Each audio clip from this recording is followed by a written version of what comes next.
मतलब शूद्र खाली गुलामी करे, सिर्फ गुलामी करे, उसकी गुलामी ही रखा जाए, गुलाम बनाकर रखा जाएगा शूद्र को। शूद्र और कुछ नहीं कर सकता, सिर्फ गुलाम बनकर रहेगा वो। उच्च वर्ण वाला शूद्र स्त्री को व्यभिचार के लिए रख सकता है। इतना बड़ा मतलब उच्च वर्ण वाला शूद्र स्त्री को व्यभिचार के लिए रख सकता है। यदि शूद्र किसी उच्च वर्ण की स्त्री को स्पर्श करे तो उसे कठिन दंड दिया जाए।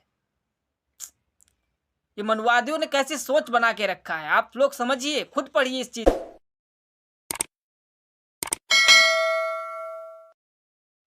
साथियों जय भीम जय भारत, कैसे हैं आप? आशा करता हूँ ठीक होंगे।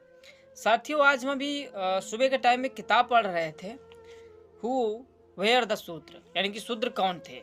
इस किताब में हमें कुछ अहम जानकारी दिखी तो हम सोचे आपको बताना चाहिए इसके बारे में, ताकि आप लोगों को भी पता चले। तो साथियों पूरा वीडियो देखिए, छोड़ के मत जाइएगा।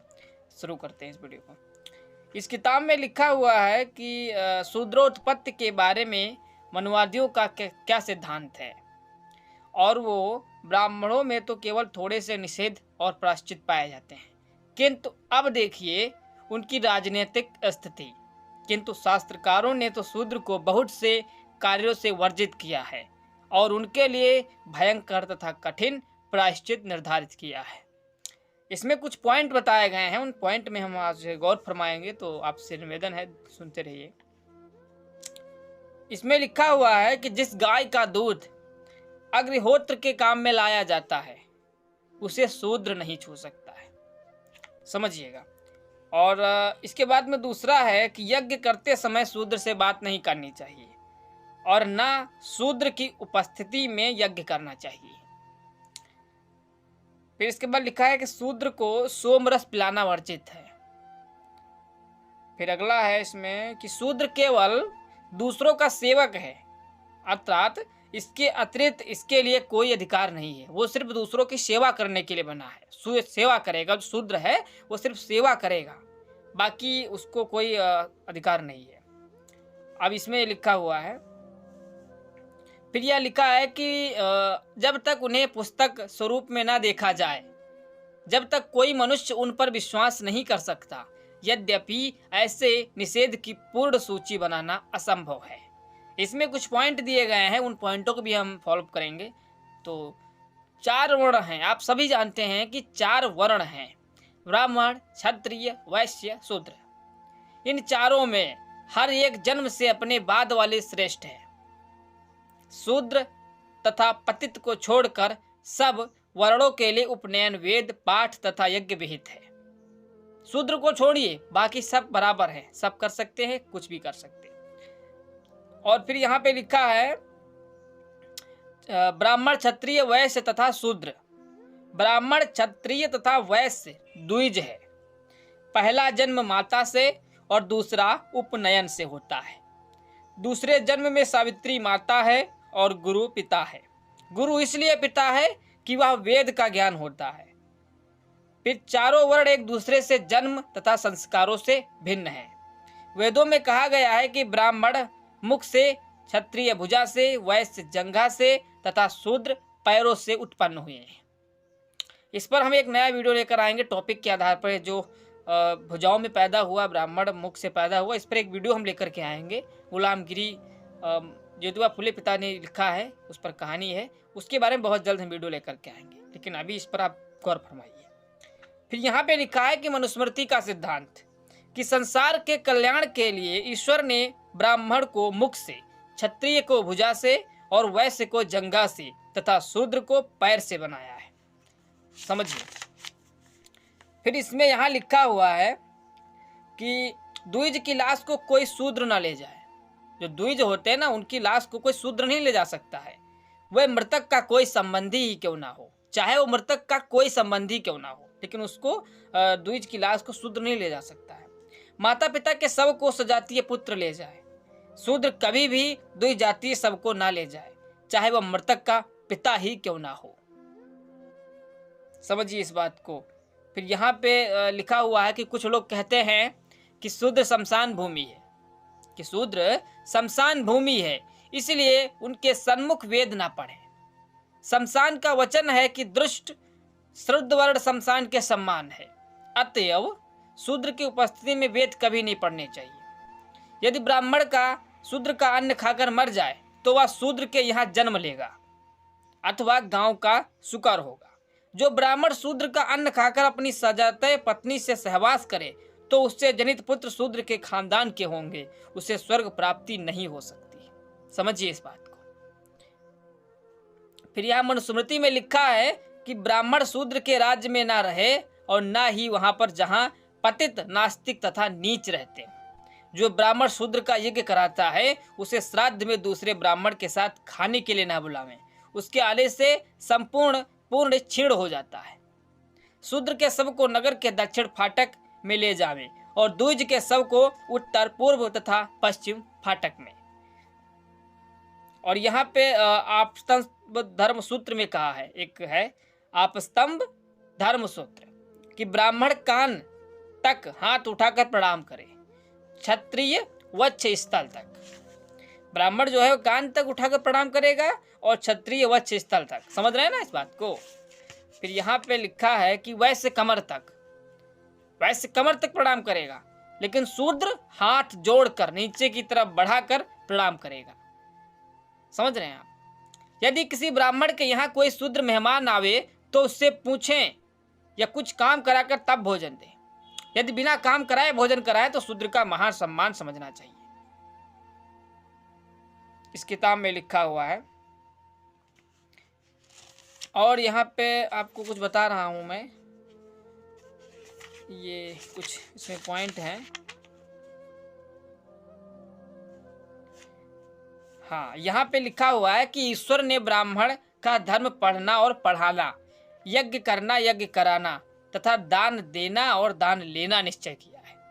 क्षत्रिय का धर्म है रक्षा करना, दान देना, यज्ञ कराना, पढ़ाना और संसार से विरक्तता वैश्य का धर्म है। पशुपालना, यज्ञ कराना, पढ़ाना, व्यापार कराना। सूद खाना और खेती कराना शूद्रों का केवल एक धर्म है। अपने से ऊंचे वर्णों की श्रद्धा के साथ सेवा करना। बस शूद्रों को खाली सेवा में लगा दिया कि आप खाली सेवा करेंगे, आपके लिए और कोई काम नहीं है, बस आप सेवा करिए।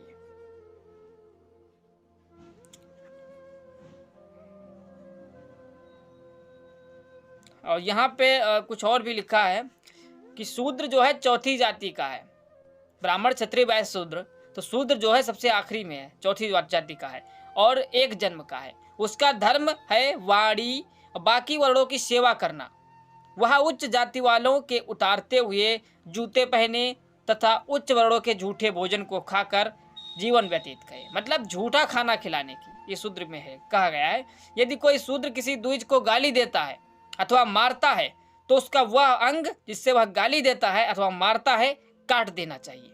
यदि बैठने, सोने, वार्तालाप करने में तथा सड़क पर शूद्र द्विज की बराबरी करता है तो शारीरिक दंड का भागी होता है। फिर यहाँ लिखा हुआ है, नारद स्मृति में लिखा है कि यदि कोई शूद्र किसी द्विज का झूठा दोष लगाए तो राजा के कर्मचारियों को चाहिए कि उसकी जीवा को टुकड़े कर डाले और सूली पर चढ़ा दे।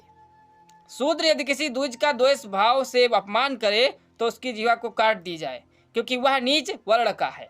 यदि वह उच्च वर्ण के किसी व्यक्ति का नाम तथा वर्ण घृणा से ले तो दंश की अंगुली कील गर्म करके उसी जीवा छेद दिया जाए। यदि शूद्र किसी ब्राह्मण को दृष्टता पूर्वक धर्म सिखाए तो राजा उसके मुख तथा कान में गर्म तेल भरवा दे। शूद्र का जो अंग ब्राह्मण को दुख देता है वह अंग काट दिया जाए। उसके पाप का यही प्रायश्चित है। ये शूद्र के लिए बनाया गया है। अब शूद्रों के लिए जो ब्राह्मणों ने जो कानून बनाए हैं उन पर भी हम गौर फरमाएंगे। यही इतना है साथियों।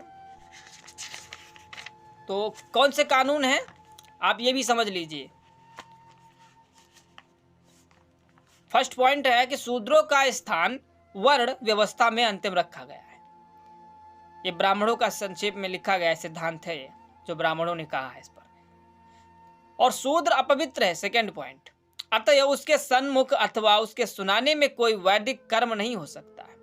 थर्ड पॉइंट, शूद्र का वह सम्मान नहीं है जो अन्य वर्णों का है। फोर्थ पॉइंट, शूद्र के जीवन का कोई मूल्य नहीं है। शूद्र के जीवन का कोई मूल्य नहीं है।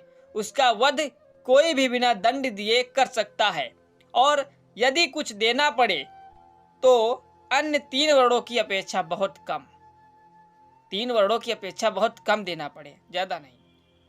5 पॉइंट है कि शूद्र को पढ़ाना नहीं चाहिए, उसे पढ़ाना पाप है तथा जुल्म है।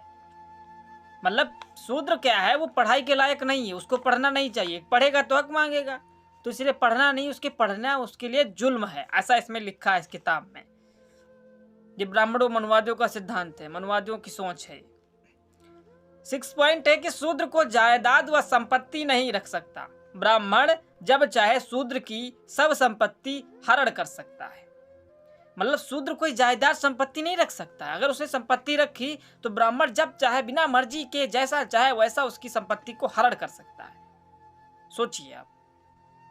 फिर 7 है कि 7 पॉइंट कि शूद्र का कोई राजपद प्राप्त नहीं हो सकता। सोचिए आप, शूद्र को मतलब कुछ अधिकार ही नहीं है। 8 पॉइंट शूद्र का कर्तव्य उच्च जातियों की सेवा करना है, इसी में उसकी मुक्ति है। मतलब शूद्र खाली गुलामी करे, सिर्फ गुलामी करे, उसकी गुलामी ही रखा जाए, गुलाम बनाकर रखा जाएगा शूद्र को। शूद्र और कुछ नहीं कर सकता, सिर्फ गुलाम बनकर रहेगा वो, ऐसा इस किताब में लिखा है। फिर 9 है, आखिरी है कि शूद्र के साथ किसी उच्च वर्ण की शादी नहीं हो सकती। ये तो आज भी हो रहा है कि शूद्र जो है किसी उच्च वर्ण बिरादरी में शादी नहीं कर सकता, वो उसी में करता है जहाँ पे है वो, जिस कास्ट से बिलोंग करता है। उच्च वर्ण वाला शूद्र स्त्री को व्यभिचार के लिए रख सकता है। इतना बड़ा मतलब उच्च वर्ण वाला शूद्र स्त्री को व्यभिचार के लिए रख सकता है। यदि शूद्र किसी उच्च वर्ण की स्त्री को स्पर्श करे तो उसे कठिन दंड दिया जाए। ये मनुवादियों ने कैसी सोच बना के रखा है, आप लोग समझिए, खुद पढ़िए इस चीज को, इस किताब को पढ़िए। बाबा साहब डॉक्टर अम्बेडकर ने इस किताब को लिखा है, शूद्र कौन थे आप समझिए। इस किताब में सीधे सीधे लिखा है भाइयों, इस किताब में देखिए लिखा हुआ है, ये लिखा हुआ है।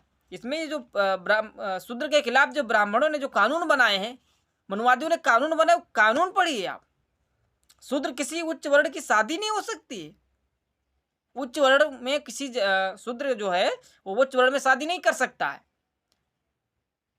और जो उच्च वर्ण वाला है वो शूद्र की जो स्त्री है उसको व्यभिचार के लिए रख सकता है। और तुम अगर रखोगे, आप रखोगे तो आपको क्या किया जाएगा, आपको दंड दिया जाएगा। आपको पढ़ने का अधिकार नहीं है, आपको संपत्ति रखने का अधिकार नहीं है। इन कानूनों को हम कैसे मान लें? आप इतिहास को पढ़ोगे, जानोगे, तभी कुछ होगा साथियों। मैंने यही कहानी में, मुझे कुछ इसमें लगा था अहम जानकारी है, इसीलिए मैं इसमें लेकर के आया था। इसमें आप देख सकते हो ये कुछ पॉइंट लिखे हुए हैं यहाँ पे। इसमें साफ नहीं आएगा क्योंकि इसमें उल्टा दिख रहा है। ये आप पॉइंट देखिए, यही सब पॉइंट हैं जो ज़रूरी पॉइंट थे, तो हम आपको बताए हैं इस वीडियो में। सोचिए आप, ये जो मनुवादियों ने कानून बनाए थे, शूद्रों पर लागू हुए थे कि शूद्र का जो उच्च वर्ण में शादी नहीं कर सकता, लेकिन जो उच्च वर्ण वाला है वो शूद्र की स्त्री को भाई व्यभिचार के लिए रख सकता है। आप रखोगे तो आपको दंड दिया जाएगा, मारा जाएगा, पीटा जाएगा। वाह साथियों, अब आप समझ गए होंगे। इसीलिए बाबा साहब अम्बेडकर की जो भी किताबें वगैरह हुआ करें, आप पढ़ा करें, समझा करें, ये बहुत ज़रूरी है साथियों। आप पढ़ोगे तभी जानोगे, क्योंकि आप पर क्या बीती थी और आपके पूर्वजों पर क्या बीता था। पढ़ोगे तभी आप लड़ोगे, पढ़ोगे नहीं तो लड़ नहीं पाओगे साथियों। अब इस किताब में मैंने आपको बताया कि शूद्रों को संपत्ति रखने का कोई अधिकार नहीं था। शूद्र अगर संपत्ति रखता है तो उसके साथ क्या होता है भी आप देख चुके हैं इसमें। तो साथियों, उम्मीद करते हैं आपको समझ में आ गया होगा। अगर वीडियो समझ में आई है तो इस वीडियो को पूरा देखिए और समझ लीजिए, एक बार फिर से समझ लीजिए, क्योंकि कहानी बड़ी थी और बताने में दिक्कत हो रही थी, लेकिन फिर भी आपको बता दिया हूँ। जहाँ तक पूरी जानकारी आपको मैंने इस वीडियो में दी है। ठीक है साथियों, फिर हम किसी नेक्स्ट वीडियो में मिलेंगे, कोई अलग टॉपिक पर या कोई अलग जानकारी लेकर के आएंगे, आपको बताएंगे इस पर हम। ठीक है साथियों, ठीक है साथियों, मिलते हैं अगली वीडियो में। तब तक के लिए जय भीम, जय भारत, धन्यवाद।